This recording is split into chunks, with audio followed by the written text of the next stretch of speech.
guerre, la France et la Grande-Bretagne, et à partir, alors, entre les deux, il y a le 18 juin, les Allemands ont envahi la Hollande, la Belgique et le Luxembourg.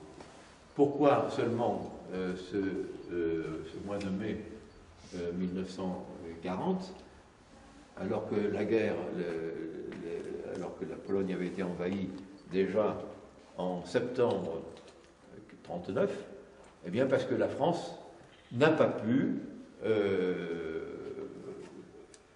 elle-même n'avait pas les moyens d'aller défendre la Pologne. Pourquoi? Parce que l'armée française était derrière la ligne Maginot. Après les tueries de la guerre 14-18, qui était une affreuse boucherie, eh bien, les Français n'auraient pas accepté qu'on fasse une guerre d'agression, si vous voulez, pas une guerre de mouvement. Hein.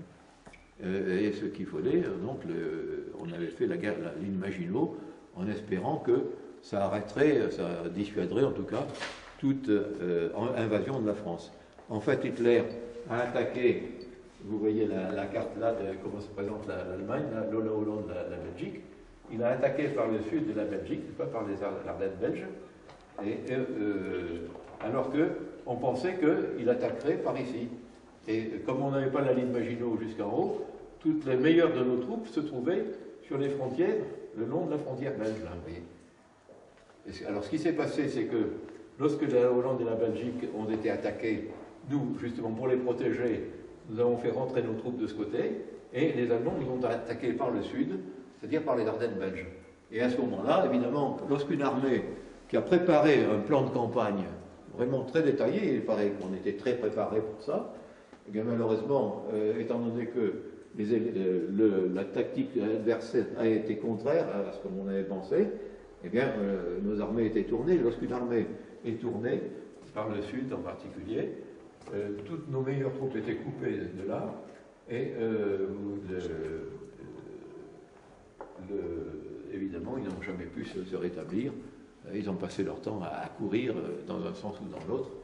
Et à partir du 10 mai, et entre le 10 mai et le 18 juin, nos troupes ont été battues.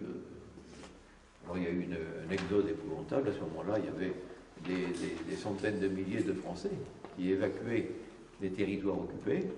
Ma femme que j'ai connue bien plus tard m'a dit qu'à votre âge à vous, hein, elle se trouvait sur les routes, à pied, tantôt bombardée, tantôt mitraillée par les uns ou les autres, et en tout cas dans une cohue épouvantable, sans avoir de quoi manger ni rien. Vous voyez, c'était affreux.